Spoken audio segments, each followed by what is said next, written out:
Here with me now is the chair of the House Intelligence Committee, Republican Congressman Mike Turner of Ohio. Congressman, really, thank you for being here. I appreciate it. Thanks for having me. I want to get right to the threat and this news that there is a documented threat from Iran against the former president in revenge for the killing of Qasem Soleimani. What do you know about what the campaign was told about this threat?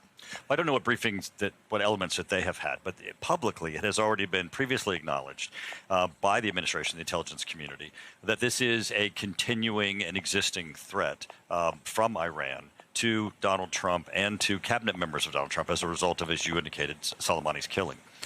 It is heightened by the fact that with the open border, the administration has acknowledged, and Director Wray of the FBI has continuously said we're at a heightened level of a terrorist attack because of the people who have crossed the border and who are now here in the United States. The difficulty of locating them and finding them and thwarting their attempts is what really the FBI and Department of Justice are focused on, and it's very, very difficult. The campaign itself, though, I mean, they were alerted that there was some threat, but do you know if they were alerted that it was an Iranian threat? And was Donald Trump himself, he has the security clearance, told of the specifics? Because as we're reporting, it's not just chatter. This was a specific threat to Donald Trump's life. Right. Well, I know that he would have been aware of the prior threat, that this was a continuing and existing threat. So this would have been new information about a specific incident that rises to the level, as you were describing, of needing to take action. And obviously, as we all saw, the increase in security was completely insufficient. If that's what the Secret Service thought was the responsible thing to do in Pennsylvania, it clearly was not. There was an increase in security, but still that 20-year-old shooter was able to get onto that roof. I know we've reported that there is no connection. I just want to confirm it with you. Is there any connection between the shooter that we know of now and this Iranian threat?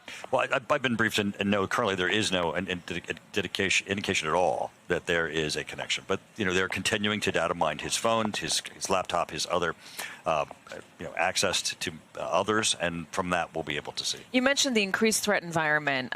Is there anything right now that you're seeing that gives you concern about the political campaign going forward? I mean, politicians have to go out and campaign. They've got to talk to voters. They can't do every single event inside a venue. Oftentimes events are outside just by nature of where you go. Not everywhere has a big convention hall.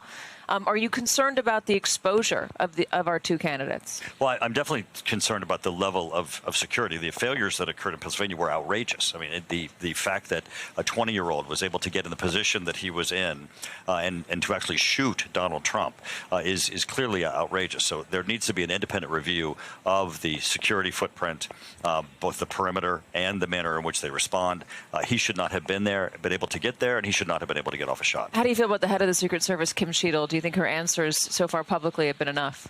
No, I think they've been horrible. I mean, to say that it's unsafe for agents to actually do their job and protect the president, of course, it's they're risking their lives. And we saw that once Trump was shot, the Secret Service circle him and put their lives at risk.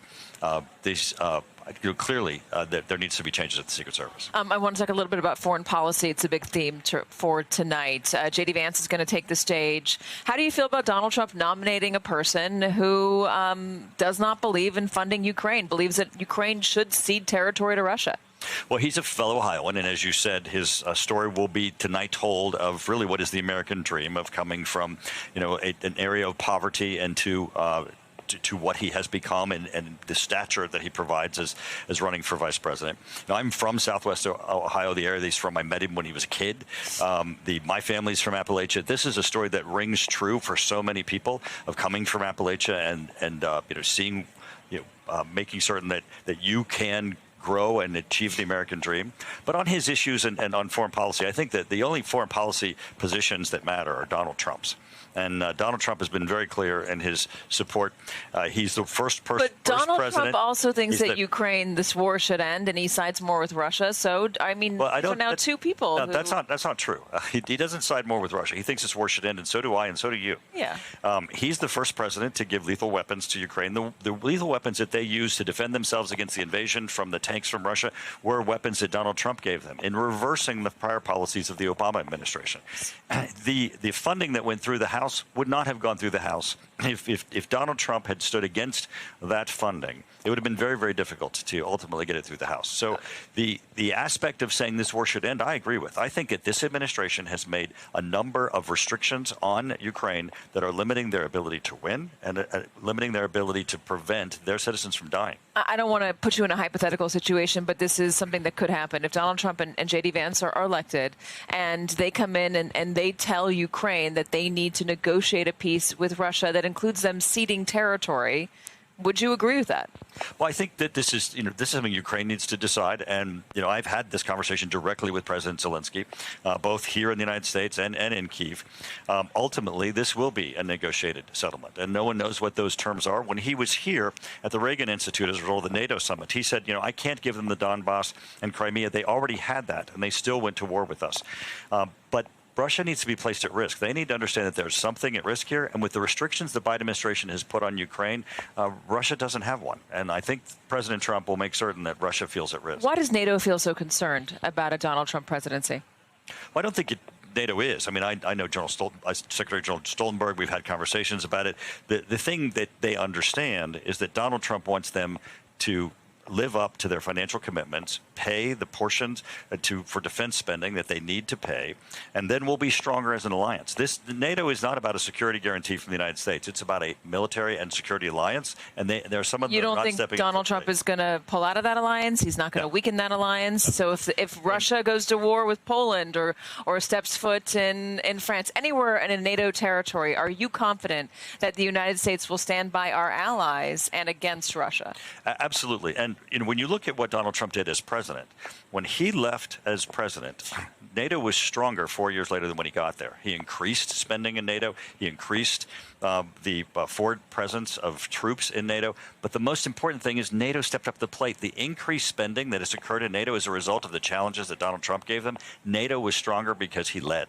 So you've never heard any concern among our NATO allies about a second Donald Trump term? Because we've been reporting quite a bit about it. Well, people are very concerned about the reporting in the news of raising the issue of what will Donald Trump do with NATO. But he, by his policies, by what you've seen before, I think really high confidence that he, again, will strengthen NATO. And certainly NATO is not at risk. I'm out of time with you, but I want to ask you one more question. The Speaker of the House has called for Kim Cheadle to resign. Do you agree with him? Clearly, there needs to be changes. And I also think that there needs to be an immediate independent review of the security platform and footprint that that Trump is operating under and President Biden is operating under.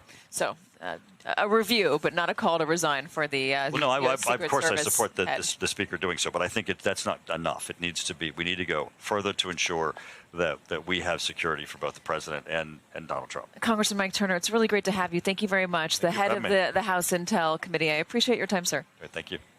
Hey there, MSNBC fans. I'm Luke Russert, and be sure to join me, Rachel Maddow, Jen Psaki, Lawrence O'Donnell, Steve Kornacki, Joy Reid, and many more September 7th in Brooklyn, MSNBC Live Democracy 2024. Click on the link for ticket information. We will see you there.